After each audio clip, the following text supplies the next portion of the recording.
Topping today's news, 2 men murdered by gun violence on Sunday.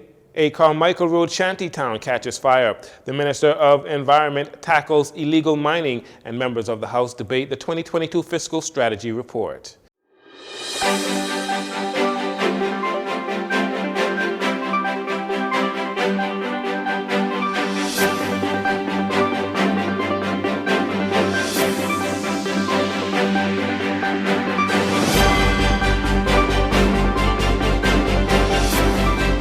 Good evening, Bahamas. I'm Jcn Saunders. This is your JCN Evening News. It's a pleasure to have you join us. The country's murder count is now up 2 notches as police have launched investigations into the country's latest homicides. 2 separate shootings that resulted in the death of 2 males. The latest incident occurred shortly after 11 p.m. on Sunday.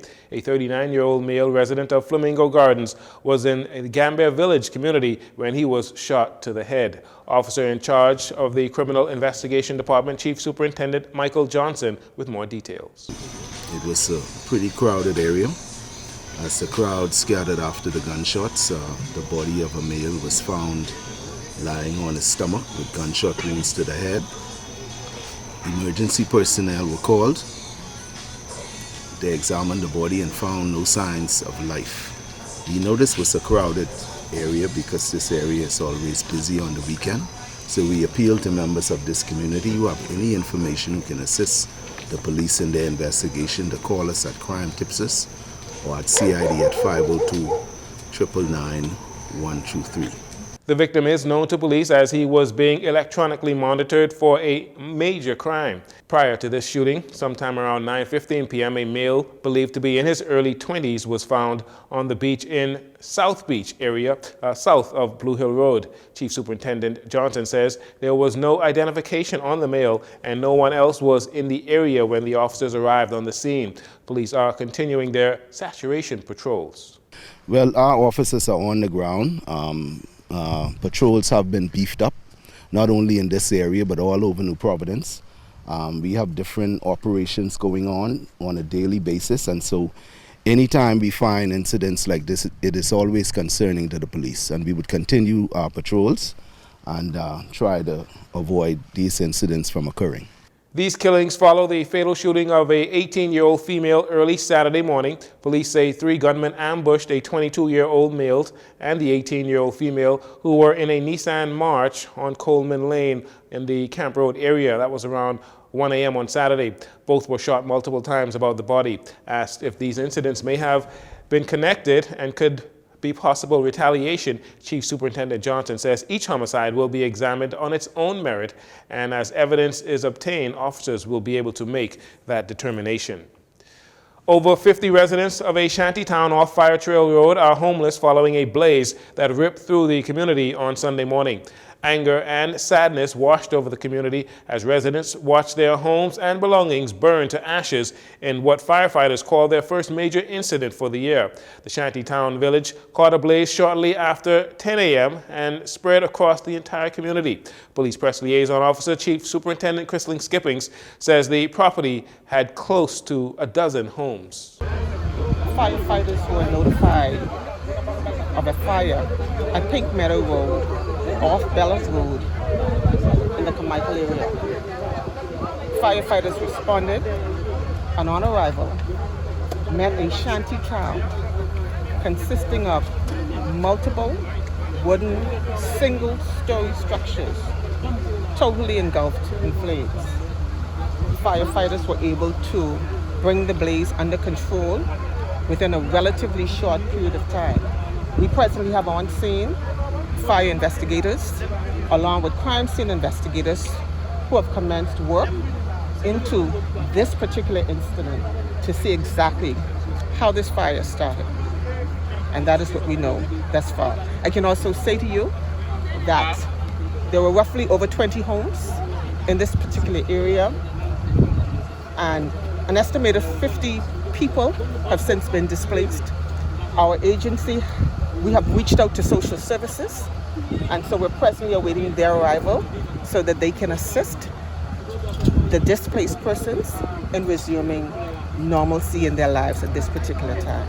Residents say they believe the fire was started by an unmonitored stove. Some who have been living on that property their entire life say they have lost everything, including clothes, documents, and all of their household items. Fire passing through and destroy everything I have, but the good thing I get life and my children and then my documents in it. Other than that, I ain't got nothing to me. Be say where I could move. Even my couple dollars, because you know when you get 6 children, you school them, give them education, you ain't got nothing. You ain't got nothing. As a family man, but guess what? I feel so bad. If I was young, probably I was going to throw myself on the fire because when I see my family ain't got no place to live, why I stand for where they can sleep tonight. How they could. How many kids do you have? I get 3 kids on the Bahamas. I get football. Tempers also ran high as members of the community alleged that they heard a firefighter say, "Let it burn," and did nothing to stop surrounding homes from catching on fire. One resident was even arrested for obscene language and hostility towards officers. They're giving nobody a chance to say They're taking long to hold the fire. They wait in front of the officer tell the firefighter, let it burn down. And they let nobody save their stuff. Come on. The fire make it way in the back there, the fire in the front channel. The fire, but that was then everybody in the back and they don't save their things. Everybody is human. Everybody gets saved now for 2 months old baby.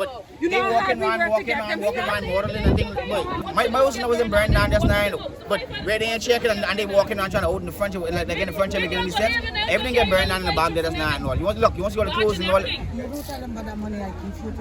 I tell them now, all my documents and things get burned down in the house. Everything, my mommy, residents, everything get burned down. Come on, have a heart for people. We work hard to get them documents. I'm telling you, boy. Despite these accusations, Chief Superintendent Skippings asserts that the firefighters did their best to control the blaze as soon as possible. Some residents were even complimenting the firefighters' response time. No foul play is expected at this time. Investigations are ongoing to determine the exact cause of the blaze.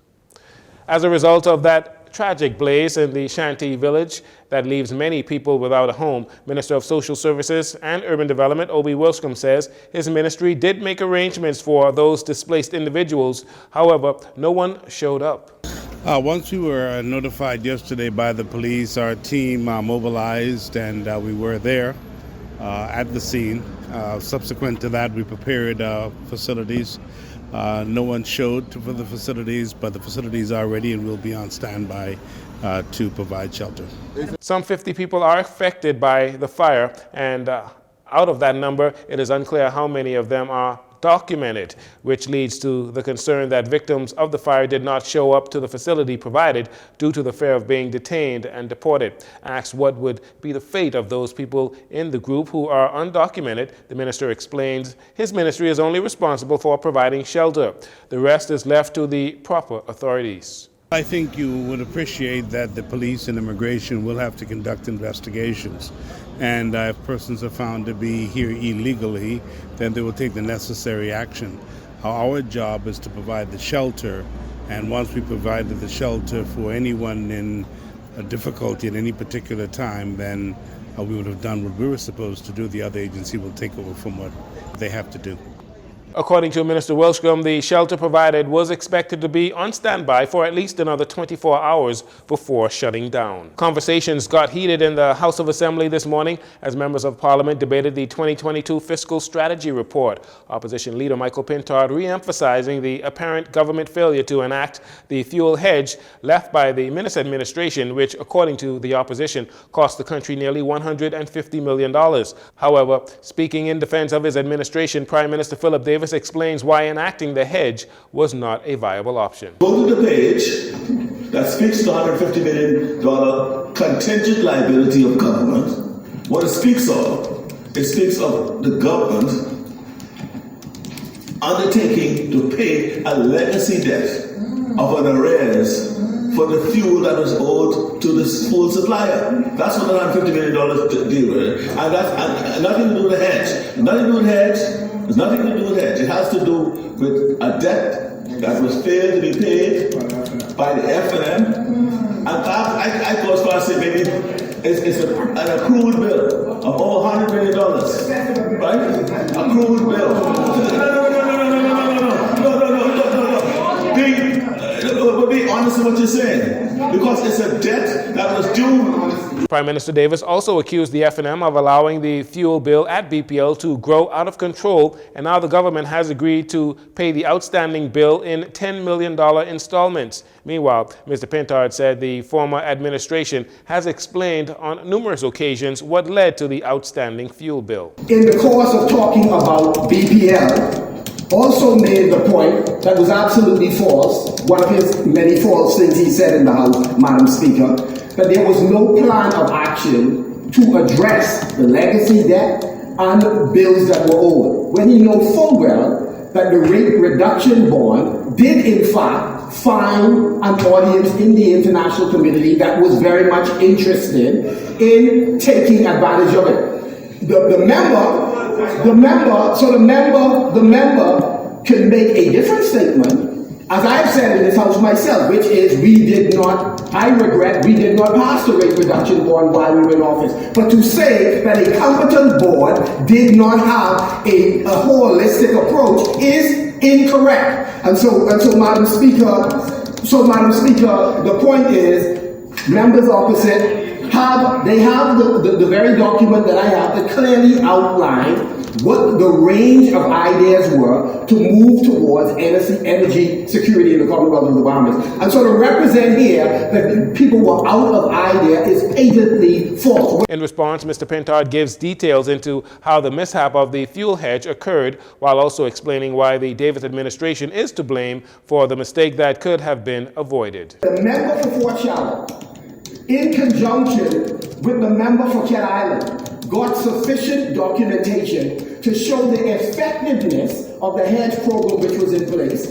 a program that is similar to the one that is in place in Grand Bahama and accrued benefit for them in much the same way it accrued benefit for us. Over $25 million for the period that was in place. So for them and their consultants to now come and try to whitewash the history will not work. The public knows that your fuel bill is higher because they failed to execute the hedge. That's what the problem is.